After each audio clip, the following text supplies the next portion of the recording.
لا حول ولا قوة إلا بالله العلي العظيم. حسبنا الله ونعم الوكيل،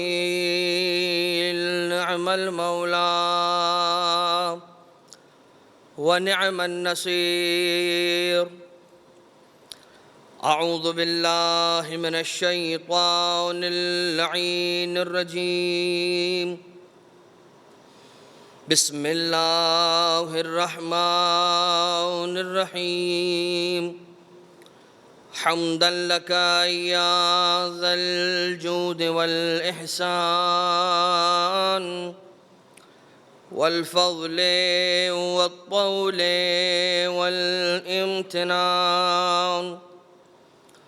وصلاة وسلاما على من لا ينطق عن الهوى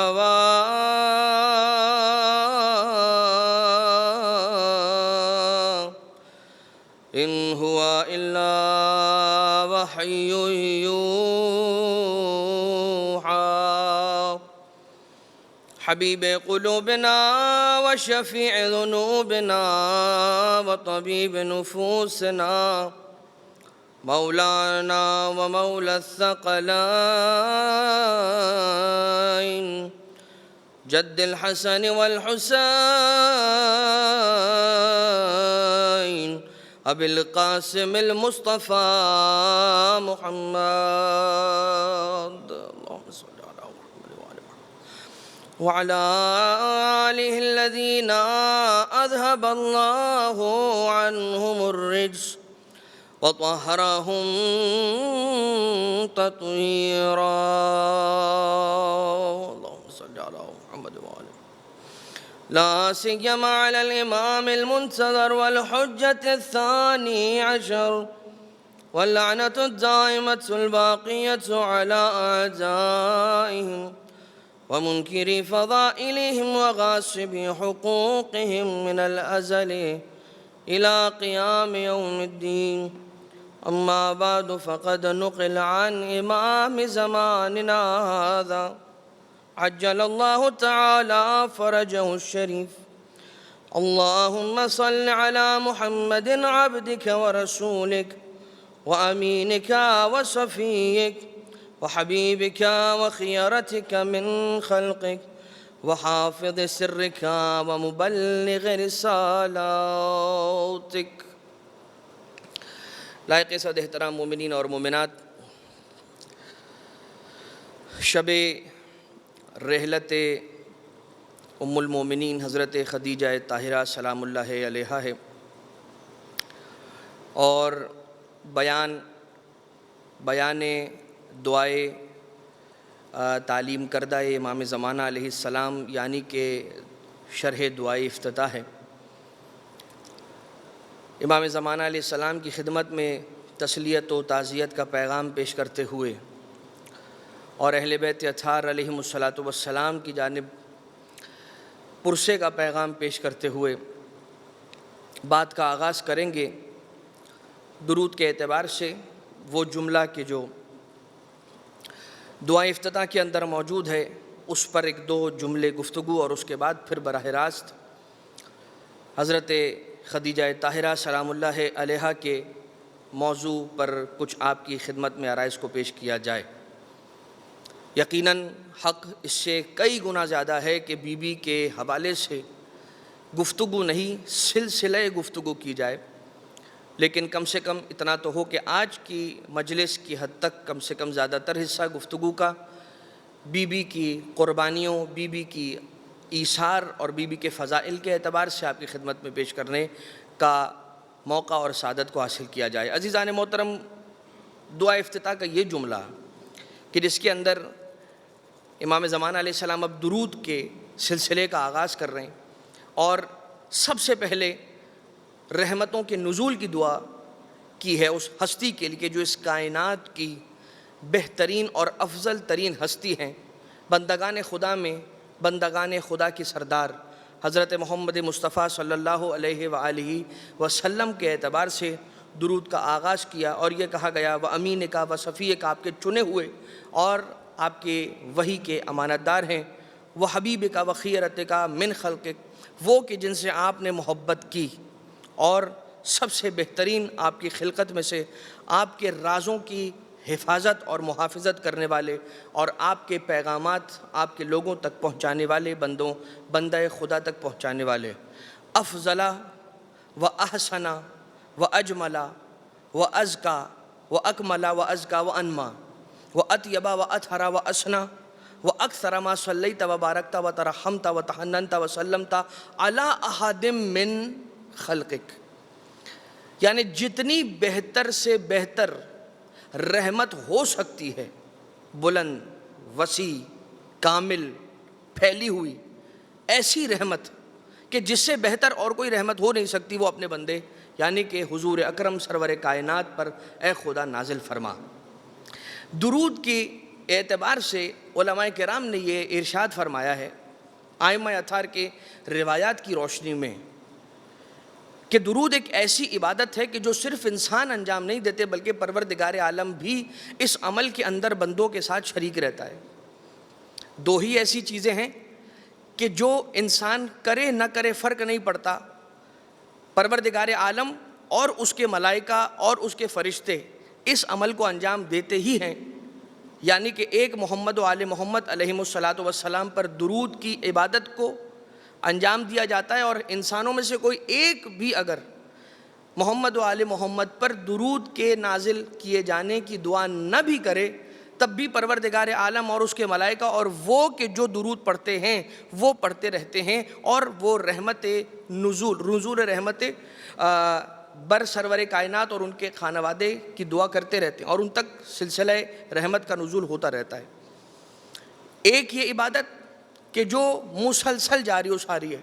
اور ایک دوسری وہ عبادت کہ جو نفرین ہے، یعنی کہ دشمنان اہل بیت پر جو لعنت کی عبادت ہے وہ بھی مسلسل جاری ہے۔ اگر کوئی انجام دے نہ دے، درود بھی ان شخصیت تک پہنچتا رہتا ہے کہ جو درود کے اہل ہیں، اور اللہ کی لعنتیں بھی ان تک پہنچتی رہتی ہیں کہ جو لعنتوں کے اہل ہیں۔ قرآن کریم کے اندر ذکر ہے کہ جو قرآن کریم کی آیتوں سے سوء استفادہ کرتے ہیں، جس کو اپنے مطلب میں استعمال کرتے ہیں، لعنہم اللہ و لعنہم اللائنون، پروردگار بھی ان پر لعنت کرتا ہے اور لعنت کرنے والوں کی لعنتیں بھی ان پر پہنچتی ہیں۔ اب یہ ایک مختصر سی بات ہے کہ دراصل لعنت کوئی گالی نہیں ہے، کوئی ایبیوزو لینگویج نہیں ہے۔ اگر ہوتا تو پروردگار عالم کیوں اپنی اس مبارک ترین کتاب کے اندر اس لفظ کو استعمال کرتا؟ بلکہ لعنت کے علاوہ یہ کہا گیا کہ تبت یدا ابی لہب وتب، اے لہب تیرے ہاتھ، ابو لہب تیرے ہاتھ ٹوٹ جائیں، پروردگار عالم کا یہ انداز۔ لہٰذا یہ جو دراصل اس کا مفہوم اور اس کے معنی ہے اور اس کے کور میننگز ہیں وہ یہ ہیں کہ اے خدا فلاں کو اپنی رحمت سے دور فرما، یعنی کہ آپ یہ سمجھ لیں کہ استغفر اللہ ربی واتوب الیہ کی جو معنی ہے اس کے بالکل اپوزٹ معنی ہے لعنت کے۔ اب بہت سے اس کے اندر یقیناً احکامات ہیں کہ جہاں پر کسی مومن کی جان کو خطرہ ہو تو وہاں پر کھلے عام کہنا نہ کہنا یہ سب اپنی جگہ پر ہیں کہ جن کا خیال رکھنا ضروری ہے، لیکن کم سے کم اس کا انکار نہیں کیا جا سکتا۔ اور یہ دو چیزیں کہ جو خود بخود جہاں پر پہنچنی ہے وہاں پر پہنچتی رہتی ہیں۔ درود کے اعتبار سے روایتوں کے اندر یہ ملتا ہے کہ اگر کسی کی کوئی شے کوئی چیز کھو جائے، گاڑی کی چابی ہو یا کوئی موبائل، اب میں موبائل کی مثال دینے سے پہلے تو یہ سوچ رہا ہوں کہ اگر ہم نے موبائل کی مثال دی تو پھر آپ جواب دے دیں گے کہ آپ موبائل کے کھو جانے کا کیوں فکر کر رہے ہیں، ٹینشن لے رہے ہیں، کہہ دیں کسی کو اس پر اگر ایک مس کال دے دے تو پتہ چل جائے گا۔ لیکن کوئی ایسی چیز، آپ کی کوئی کتاب، آپ کی کوئی مہم چیز اگر کھو جائے اور نہ مل رہی ہو تو ایک تو وہ ہے کہ جو کلمہ استرجاع انا للہ و انا الیہ راجعون کی تلاوت کرنا وہ اپنی جگہ پر ہے، جو کہ قرآن کریم کی آیت کا ایک جز ہے۔ جہاں دوسری بات ملتی ہے درود بر محمد و آل محمد، یعنی کہ اللہم صلی علی محمد و آل محمد کی تلاوت کرنا کثرت سے، تو وہ جو کھوئی ہوئی چیز ہوتی ہے وہ انسان کو مل جاتی ہے، پلٹ جاتی ہے۔ اس کے علاوہ اگر انسان مریض ہے درود کی تلاوت کرے۔ ایک روایت یہ بیان کرتی ہے کہ اگر انسان کے گناہ اتنے زیادہ ہیں کہ وہ یہ سوچے کہ میرے اتنے زیادہ گناہ، اتنے کثیر گناہ معاف کیسے ہوں گے، تو اسے چاہیے کہ درود کی تلاوت کرے، یعنی کہ اللہم صلی علی محمد و آل محمد۔ اور جیسا کہ شب جمعہ اور روز جمعہ ملتا ہے کہ اللہم صلی علی محمد و آل محمد وعجل فرجہم کو کثرت کے ساتھ تلاوت کریں۔ ہاں عزیزان محترم، یہ وہ ہستیاں ہیں کہ جن پر پروردگار عالم نے درود بھیجا اور ان پر اپنی رحمتوں کو مسلسل نازل کرتا رہتا ہے۔ ما بقی اللیل و بقی النہار، جب تک یہ دن اور رات باقی ہیں پروردگار عالم کی رحمتیں اہل بیت اطہار پر جاری و ساری ہیں۔ یعنی کہ یہ ایک ایسی دعا کہ جو مقبول دعا ہے، اسی لیے آداب دعا کے اندر بھی یہ ملتا ہے کہ انسان اول دعا کے اندر درود کی تلاوت کرے اور آخر دعا کے اندر بھی درود کی تلاوت کرے اور درمیان میں اپنی حاجت کو رکھے۔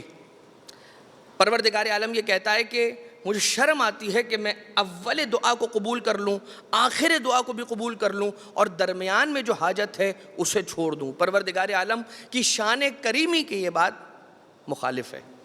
لہٰذا اگر کوئی شخص اپنی حاجتوں کو قبولیت کے درجے تک لے جانا چاہتا ہے تو اس انداز سے کہ محمد و آل محمد کے اوپر درود کے درمیان میں اپنی حاجت کو رکھے۔ اور کیوں نہ ہو ان ہستیوں پر پروردگار عالم کی رحمت کے انہوں نے جہاں اللہ نے اپنے بندوں پر کئی احسانات کیے، اس کے بندوں میں بہت سے ایسے ہیں کہ جنہوں نے ایسے اعمال کو انجام دیا کہ جنہیں اللہ نے اپنی ذات اور اپنی دین اور اپنے بندوں پر احسان کا درجہ عطا فرمایا۔ اور قرآن کریم کی آیت بسم اللہ الرحمن الرحیم، هل جزاء الاحسان الا الاحسان، جناب خدیجہ طاہرہ سلام اللہ علیہا کے احسانات، ایک احسان نہیں، احسانات ہے دین اسلام پر، دین مبین اسلام پر، سرور کائنات پر۔ اللہ کے رسول کی جتنی ازواج ہیں اس تعداد کے اختلاف کے اندر ہمیں نہیں جانا، لیکن اتنا ملتا ہے کہ تقریباً 15 یا 15 سے زائد بھی ازواج رسالت ماب۔ لیکن ایک حقیقت اپنی جگہ پر ہے کہ جب تک رسالت ماب کے عقد میں جناب خدیجہ طاہرہ سلام اللہ علیہا رہیں، تب تک رسالت ماب نے اور کسی سے عقد نہ فرمایا اور کسی اور خاتون کو مستور کو اپنا شریک سفر نہ بنایا، شریک حیات نہ بنایا۔ اگر یہ تصور بھی کر لیں، اگر اس اختلاف روایات کے ہوتے ہوئے بھی اگر ہم ایک امیجن کریں کہ 15 بی بی رسول اکرم کی ازواج ہیں، لیکن ہر دیگر زوجہ میں اور رسالت ماب کی اس زوجہ جناب خدیجہ طاہرہ سلام اللہ علیہ ام المومنین سلام اللہ علیہ کے درمیان فرق کیا ہے؟ 2 فرق جو واضح فرق ہیں جو بیان کرنا چاہتا ہوں۔ رسول اکرم کی جتنی ازواج ہیں، باقی تمام ازواج کو رسول سے سہارا مل رہا ہے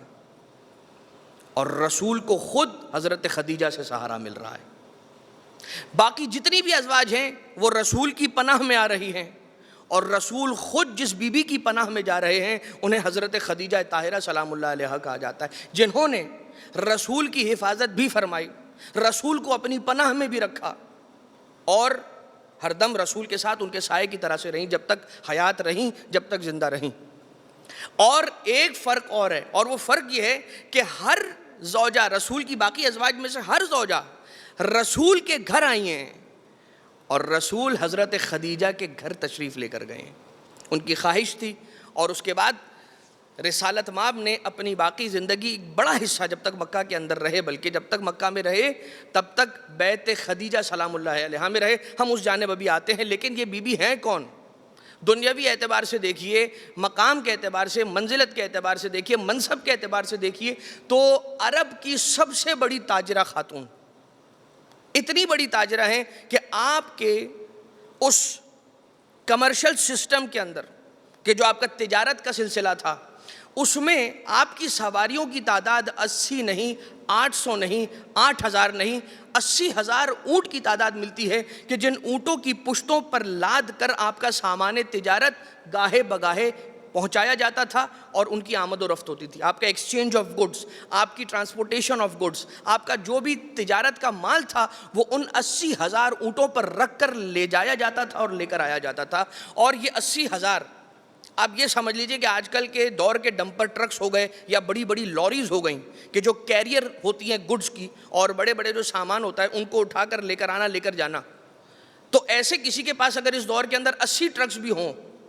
تو ہم کیا کہیں گے کہ بہت بڑا تاجر ہے وہ شہر کا یا اس ملک کا یا اس دنیا کا۔ اور وہ بیوی کہ جن کے پاس 80,000 سوچئے، صرف آپ یہ سوچ لیجئے کہ وہ 80,000 اونٹ کہاں کھڑے رہتے ہوں گے. ایک تصور میں لے کر آئیے کہ بس یہ سمجھ لیجئے کہ بیوی کے وہ جو 80,000 اونٹ ہیں، وہ جو سواری ہیں، وہ پھیلی ہوئی ہیں عرب کے اوپر، کہ جہاں جہاں پر آپ دیکھیے کہ بیوی کے کچھ سواریاں کسی علاقے کے اندر ہیں، کچھ یمن کے اندر ہیں، کچھ شام میں، کچھ عراق میں، کچھ خراسان میں، کوئی کہاں ہے. لیکن عزیزان محترم اس کے ساتھ ساتھ 80,000 ان سواریوں کے اونٹ اس دور کی ایک ایسی سواری ہے کہ جس کے پاس ایک اونٹ بھی ہو اسے بہت زیادہ مالدار کہا جاتا تھا. ملیکۃ العرب آپ کا لقب ہے، یعنی کہ عرب کی ملکہ. 400 غلام اور کنیز آپ کی تحویل کے اندر، آپ کی پوزیشن کے اندر ہیں، اور ایک ایسا گھر ہے آپ کا کہ جس کی 4 منزلیں ہیں، 4 سٹوریز والا آپ کا گھر. اس 4 منزلہ گھر کی خاص بات یہ تھی کہ اس کا ایریا اتنا بڑا تھا، اس ایریا کے اوپر آپ کا وہ گھر پھیلا ہوا تھا کہ آپ کے بیت الشرف کہ ہر ایک منزل کا ایریا اتنا بڑا تھا کہ جس ایک منزل کے اندر سارے مکہ کی آبادی چاہے تو آ کر سما سکتی تھی. ویسے 4 منزلیں رسالت مآب کے ساتھ رہیں، کبھی کوئی بڑائی نہیں، مزاج میں کبھی کوئی تکبر و غرور کا کوئی آثار نہیں. اور اس طرح سے بی بی نے رسول کی حفاظت فرمائی ہے. آپ کے کتنے غلام ہیں؟ 400 سے زیادہ. آپ کی کتنی سواریاں ہیں؟ کئی ہزار. اب رسول جب غار حرا پر جاتے ہیں تو ایک پہاڑ ہے کہ جس کی چوٹی کے اوپر رسالت مآب اگر آج کے دور میں کوئی مکہ جائے اور جا کر دیکھے تو وہ پہاڑ کے جو غار حرا کا پہاڑ یا حرا کی پہاڑی تقریباً جس کی چوٹی تک پہنچنے کے لیے زمین، یعنی کہ اس کے زمین سے جہاں سے وہ پہاڑ سٹارٹ ہوتا ہے وہاں سے اس کی چوٹی تک کا سفر تقریباً 2.5 سے 3 گھنٹے کا سفر ہے پیدل. وہ سفر بی بی کر کے خود تشریف لے جاتی ہیں. کون سی غذا لے جا رہی ہیں؟ کتنی زیادہ غذا لے جا رہی ہیں؟ صرف کچھ دانے کھجور کے اور تھوڑا سا پانی. رسول زیادہ تناول نہیں فرما رہے غذا، سلسلہ وحی کا جریان ہو رہا ہے. اور اگر چاہیں تو اتنے غلام اور کنیزیں رکھتی ہیں کہ اگر قطار لگائیں نا اپنے غلاموں کی اور کنیزوں کی قطار، ایک لائن بنائیں، تو اس لائن کا آغاز اگر بی بی کے گھر سے ہوگا اور اس کا اختتام غار حرا پر بھی ہوگا تو اس کے بعد بھی بہت سارے غلام بچ جائیں گے. لیکن عزیزان محترم خود تشریف لے جاتی ہیں. جبھی تو ایک کمال ہوا کہ حضرت جبرائیل تشریف لے کر آئے اور رسالت مآب کے پاس آ کر یہ اللہ کا پیغام دیا کہ اے اللہ کے حبیب، اللہ نے آپ کو یہ پیغام دیا ہے کہ میری کنیز آپ کی خدمت میں غذا کا انتظام کر کے آ رہی ہیں، جب وہ آ جائیں تو مجھے رب ذوالجلال کا سلام خدیجہ کی بارگاہ میں پیش کیجئے گا. کیا اللہ خود کو مکمل طور پر واری کر دیا، قربان کر دیا اپنے وجود کو حضرت رسالت مآب پر. اور یہ گھر کون سا گھر ہے کہ جس گھر کے اندر رسالت مآب اور جناب خدیجہ سلام اللہ علیہا نے اپنی زندگی کو آگے بڑھایا. بیت الشرف حضرت خدیجہ،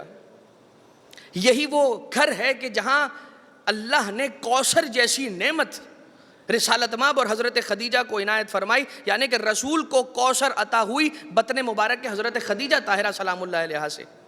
ایک اور بیٹا حضرت قاسم، اور ان کے بارے کے اندر جو تاریخ میں ملتا ہے وہ موجود ہے. اگر اس کی جانب جائیں گے تو بات بہت طولانی ہو جائے گی کہ جس بیٹے کا انتقال ہو گیا حضرت قاسم کا، کہ جن کی وجہ سے آپ کا لقب ابو القاسم ہوا. ایک یہ وجہ ابو القاسم آپ کی کنیت ہونے کی، اور ایک اور وجہ بھی ہے جو امام رضا علیہ السلام نے اپنی حدیث میں بیان کیا، وہ اس وقت اسے بیان نہیں کریں گے، کسی اور وقت صحیح انشاءاللہ. لیکن اسی گھر کے اندر وحی کے نزول کا سلسلہ جاری و ساری ہے. یہی وہ گھر ہے کہ جس گھر کے اندر سے جب آپ ختمی مرتبہ ہجرت کر کے مکہ سے مدینہ روانہ ہو رہے ہیں تو جو آپ نے واقعہ مشہور و معروف سنا ہوا ہے کہ اپنے بستر پر علی کو سلایا اور اس کے بعد رسالت مآب مکہ سے مدینہ کی طرف ہجرت کرنے کے لیے نکل گئے. یہ گھر وہی گھر ہے کہ جو بیت شرف حضرت خدیجہ طاہرہ سلام اللہ علیہا تھا. اب عزیزان محترم ذرا ایک بات کو غور کیجئے. چلیں یہی وہ گھر ہے کہ جس گھر کے اندر ایک دن رسالت مآب بیٹھے ہوئے ہیں اور ایک فکر کے اندر، ایک پریشانی کے اندر مبتلا ہیں. سوال کیا حضرت خدیجہ نے کہ یا رسول اللہ یہ پریشانی کیسی ہے؟ آپ کی سوچ میں مبتلا ہیں. رسالت مآب نے کہا کہ اے خدیجہ کیا بتاؤں، میں اسلام کے لیے پریشان ہوں، اسلام کے پیغام کو پھیلانے کے لیے پریشان ہوں کہ ہمارے پاس وسائل نہیں ہیں۔ اور یہ سننا تھا، ایک مرتبہ اپنے غلام کو بلایا اور غلام سے کہا جا کر دینار لے آؤ، سونے کے سکے لے آؤ۔ ایک جانب حضرت رسالت مآب بیٹھے ہیں اور ان کے سامنے حضرت خدیجہ طاہرہ سلام اللہ علیہا بیٹھی ہیں۔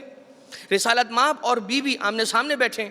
اور غلام بوریاں لے کر آ رہا ہے سونے کے سکے کی، اور لا لا کر انہیں درمیان میں ڈیلتا جا رہا ہے، اور وہ سونے کے سکے وہاں پر ڈمپ کیے جا رہے ہیں، اور وہ جو سارا کا سارا ایک انبار لگ رہا ہے وہ بڑھتا چلا جا رہا ہے، یہاں تک کہ جب سارے سونے کے سکے لے آئے گئے تو وہ انبار اتنا اونچا ایک ٹیلے کی طرح سے، چھوٹے سے ہل کی طرح سے بن گیا کہ رسالت مآب بیوی کو نہیں دیکھ پاتے تھے، بیوی رسول اکرم کو نہیں دیکھ پاتی تھی۔ اور اس کے بعد اپنے غلام کو حکم دیا جاؤ جتنے قبیلے ہیں نا، بڑے قبیلے عرب کے، سب کے سرداروں کو بلا کر لے کر آؤ اور یہاں پر انہیں حاضر ہونے کا حکم دو۔ وہ سارے کے سارے قبیلے کے سردار آ گئے، اور آنے کے بعد جناب خدیجہ طاہرہ سلام اللہ علیہا نے کہا کہ میں تم سب کو گواہ بنا کر یہ کہتی ہوں کہ میں اپنی رضامندی سے، اپنی مرضی سے اپنا سارا مال محمد مصطفیٰ کے نام کرتی ہوں، ان کی ملکیت میں دیتی ہوں، ان کی تحویل میں دیتی ہوں، جیسے چاہیں جہاں چاہیں استعمال کریں۔ اور اب اس سے ذرا جوڑ لیجئے، وہ آخری بی بی کی وصیت تفصیل سے آئے گی انشاءاللہ آخر میں، لیکن جملہ یہ ہے بی بی کی وصیت کا کہ یا رسول اللہ، بلکہ نام لیا ہے، کبھی جناب خدیجہ نے نام نہیں لیا، کبھی نام نہیں لیا رسالت مآب کا۔ اپنی وصیت کے اندر جو 3 وصیتیں ہیں، جن میں سے 2 خود رسول کو کی ہیں اور ایک اپنی بیٹی کے ذریعے سے حضرت زہرا سلام اللہ علیہا کے ذریعے سے کی، ان میں سے پہلی وصیت میں رسول اکرم کو ان کے نام گرامی سے پکارا ہے، اور یہی کہا ہے کہ مجھے کفن میرے مال سے نہ دیجیے گا۔ یہ ہے عظمت حضرت خدیجہ۔ ایک یہ احسان، اور ایک یہ احسان کہ رشتہ ازدواج خود اس کی دعوت بھیجی اپنی جانب سے۔ رسالت مآب نے پیغام عقد نہیں بھیجا، جناب خدیجہ نے پیغام بھیجا ہے۔ اور اس کے بعد جو عرب کی خواتین ہیں جن کے اعتراضات تھے، ہر اعتراض پر جناب خدیجہ نے سب کو جوابات دیے اور بار بار رسول کا دفاع کرتی رہیں، رسول کا ڈیفنس کرتی رہیں۔ رسول پر سے کتنی تہمتوں کو ہٹایا ہے حضرت خدیجہ نے، جو محتمل طور پہ لوگوں کو، کتنے ایسے لوگ ہوں گے کہ جن کو رسول اکرم کی عزت دری کرنے کا نعوذ باللہ موقع چاہیے ہوگا، ہر آنے والے حملوں کو جناب خدیجہ نے اپنے ذات پر لیا اور روکا۔ ایسی خدمت کی ہے جناب خدیجہ نے اپنے۔ اب آپ کو ایک تھوڑا سا ایک اندازہ ہوا، اس کے باوجود بھی لوگوں نے جناب خدیجہ سلام اللہ علیہا کی فضیلت کا اقرار نہیں کیا۔ جب بی بی کی فضیلت کو گھٹا نہ سکے تو ان کی عمر کو بڑھانا شروع کر دیا، اور یہ کہنے لگے کہ وہ تو ضعیفہ تھی، نعوذ باللہ، وہ تو بوڑھی تھیں، نعوذ باللہ من ذالک۔ تو وہ ازواج کے جو بوڑھی نہیں تھیں اور جن کی اتنی عمر نہیں تھی، انہوں نے کون سی ایسی رسالت مآب کی خدمت کے لیے کام انجام دے دیا۔ یہ بات آپ کی خدمت میں یاد رہے، جا کر پڑھیے اوراق کو تاریخ کے، کہ حضرت خدیجہ طاہرہ سلام اللہ علیہا نے وہ بے لوث خدمت کی ہے اور اپنے آپ کو ایسے قربان کر دیا ہے، اپنے آپ کو، اپنی ذات کو ختم کر دیا، فنا کر دیا ذات رسالت مآب پر۔ کوئی تو وجہ ہوگی کہ رسالت مآب نے 25 سال گزارے حضرت خدیجہ کے ساتھ سلام اللہ علیہا، اور کسی خاتون سے ازدواج نہ کیا، جبکہ بہت سارے ایسے رشتے تھے کہ جو رسالت مآب کے پاس متواتر بار بار آ رہے تھے، اور رسالت مآب ہر رشتے کو رد کر رہے تھے۔ اس لیے کہ اگر رسول نے کسی اور خاتون سے عقد مبارک کر بھی لیا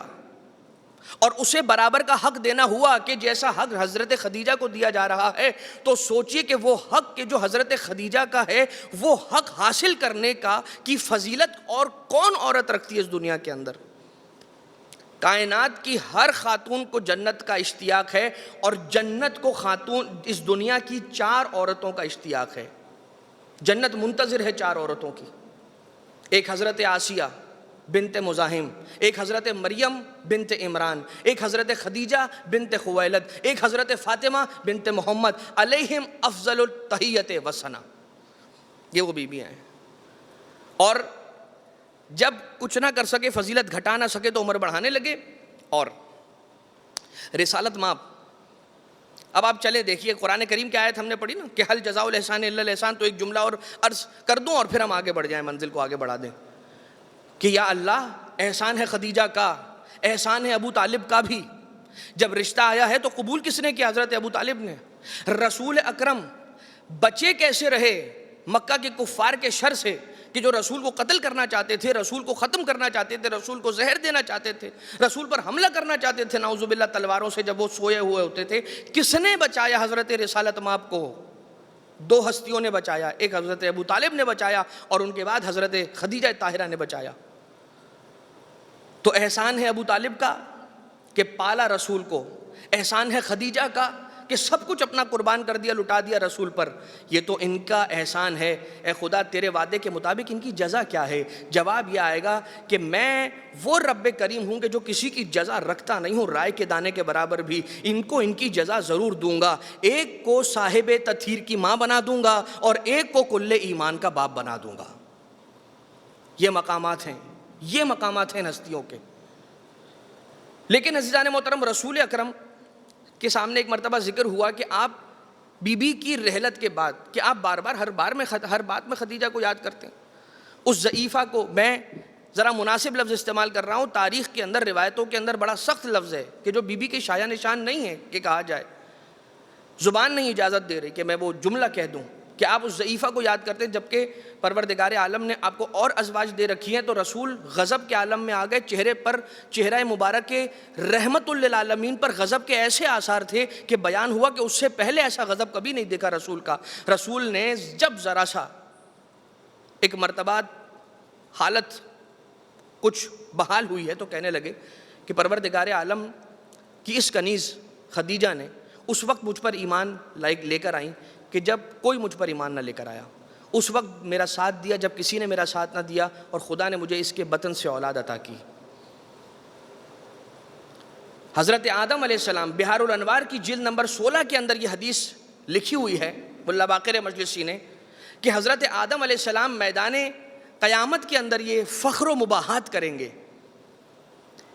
اور یہ کہیں گے، حضرت آدم علیہ السلام نے فرمایا، حضرت آدم علیہ السلام یہ کہہ رہے ہیں کہ اگرچہ قیامت کے دن انسانیت اور بشریت کا باپ میں ہی رہوں گا،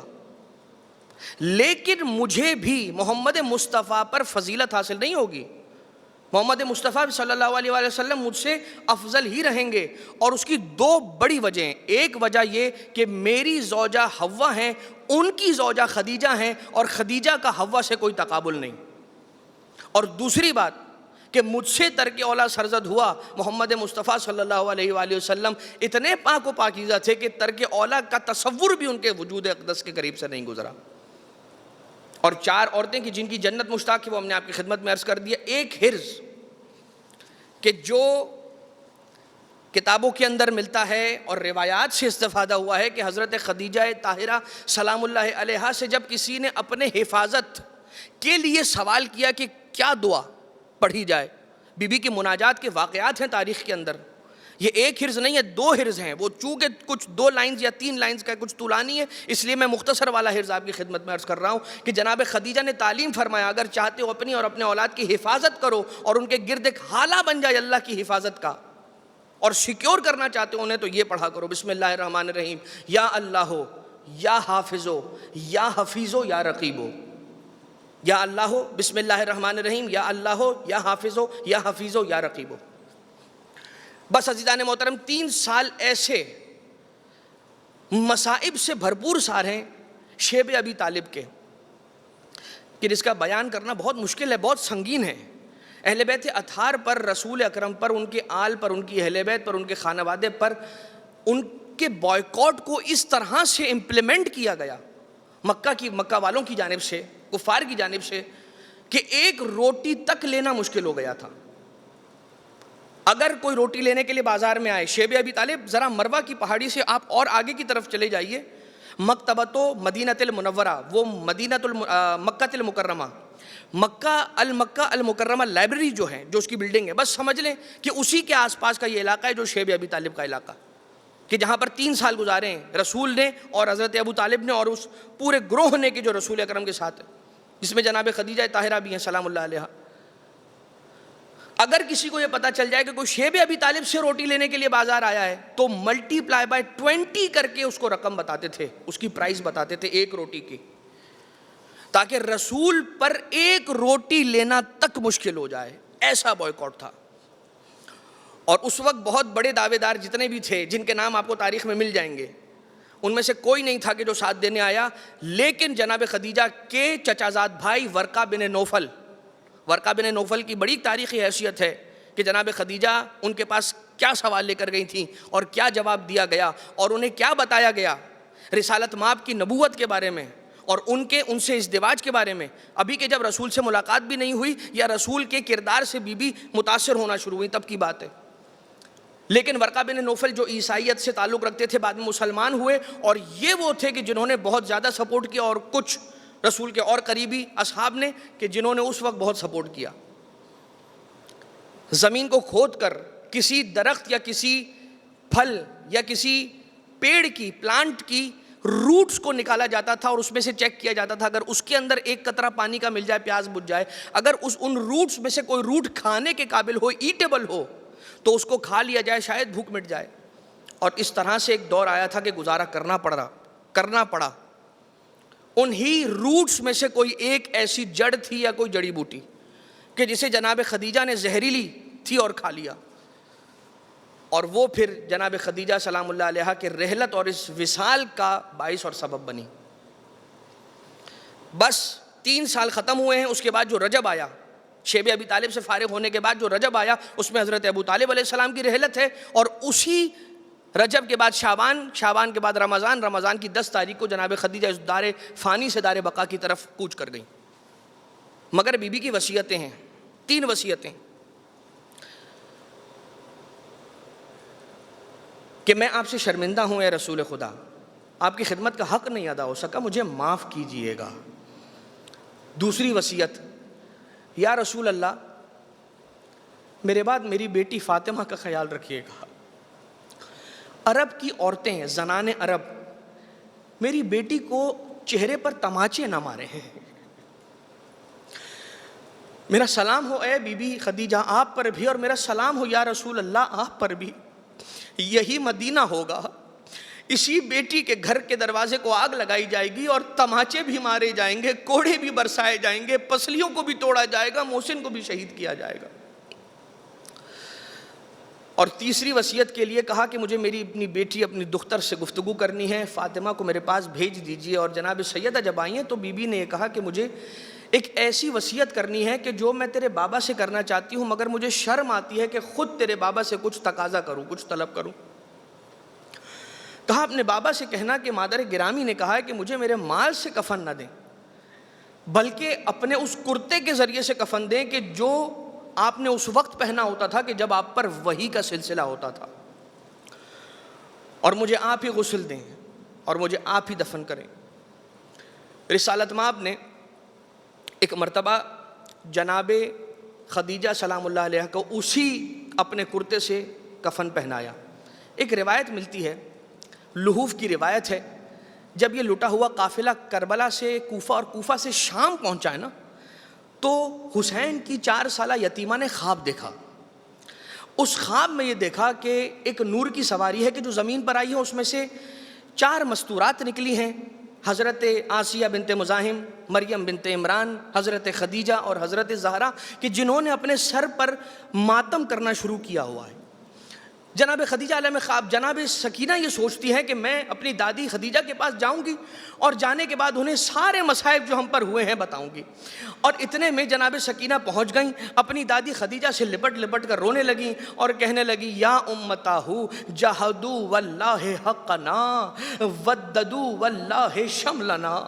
ہمارے حق کو چھین لیا گیا, ہماری جمعیتوں کو پراگندہ کر لیا گیا, ہماری چادروں کو چھین لیا گیا. قتلو واللہ ابان الحسین, ہمارے بابا حسین کو قتل کر دیا گیا. اس کے بعد جناب خدیجہ نے روکا, کہا بیٹا سکینہ رک جا, کفی صوتکی یا سکینہ, اپنے جملوں کو یہی روک دے سکینہ, اس لیے کہ میرے دل کی رگیں تیرے ان جملوں سے مصائب سے کٹ گئی ہیں, میرا خون جاری ہو گیا ہے, اور یہ تیرے بابا حسین کا خون آلودہ کرتا ہے جو تیری دادی سکینہ کے پاس اس وقت تک رہے گا کہ جب تک تیری دادی اللہ سے ملاقات نہ کرے گی. مگر ہاں ہاں عزیزو، یہ وہ سکینہ ہیں اور یہ وہ فاطمہ ہیں کہ جو ابھی آپ کی عمر 5 سال نہ تھی، آپ کی مادر گرامی کا سایہ سر سے اٹھ گیا، رسول جنازہ خدیجہ کو گھر سے باہر لے جا رہے ہوں گے، شاید جناب فاطمہ زہرا اپنی مادر گرامی کے جنازے سے لپٹ گئی ہوں گی، یہی پوچھنا شروع کیا ہوگا، بابا مادر گرامی کو کہاں لے جا رہے ہیں، اماں کو کہاں لے جا رہے ہیں؟ بڑے پیار سے جدا کیا ہوگا نا، بہت پیار سے ایک مرتبہ اپنی مادر گرامی کے جنازے سے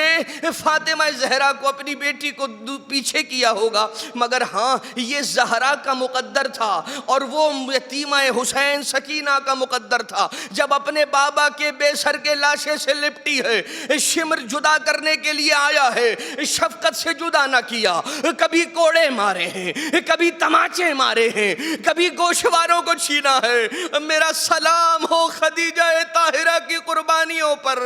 مگر ہاں ایک جملہ ہاتھوں کو جوڑ کر عرض کرنا چاہتا ہوں، اے ام المومنین بی بی، لقب ام المومنین کی لاج رکھنے والی شہزادی، آپ نے بھی اپنا مال اسلام کو بچانے کے لیے قربان کیا، یقیناً بڑی قربانی ہے، مگر اسلام کی حفاظت کے لیے کربلا میں آپ کی پوتی نے اپنے کان کے 2 گوشواروں کو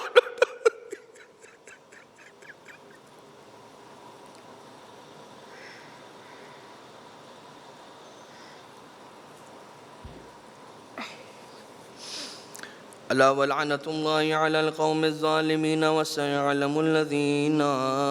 ظلموا آل محمد ای منقلب ینقلبون۔ پروردگارہ تجھے واسطہ محمد و آل محمد کا ہماری اس عبادت کو اپنی بارگاہ سے مقبول و منظور فرما۔ پروردگارہ قلب نازنین امام زمانہ علیہ السلام کو ہمارا اس پرسے کا پیغام ایصال فرما۔ اہل بیت اطہار علیہم السلام خصوصاً دل حضرت زہرا کے لیے آج کی رات تسکین کا پیغام ایصال فرما۔ پروردگارہ رسول اکرم کی خدمت میں ہمارا پرسہ ایصال فرما۔ اے خدا جتنے مومنین اور مومنات پریشان حال ہیں، خاص طور سے وہ جو رزق کے اعتبار سے پریشان ہیں، حضرت خدیجہ طاہرہ سلام اللہ علیہا کا واسطہ ان کی اس پریشانی کو دور فرما۔ اے خدا جتنے بھی مریض الاحوال ہیں، تجھے واسطہ اپنی کنیز حضرت خدیجہ سلام اللہ علیہا کا ان کی اس پریشانی کو دور فرما۔ امام زمانہ علیہ السلام کے ظہور میں تعجیل فرما۔ امام کے صدقے میں مرحومین کی قبروں پر رحمتوں کی بارش فرما۔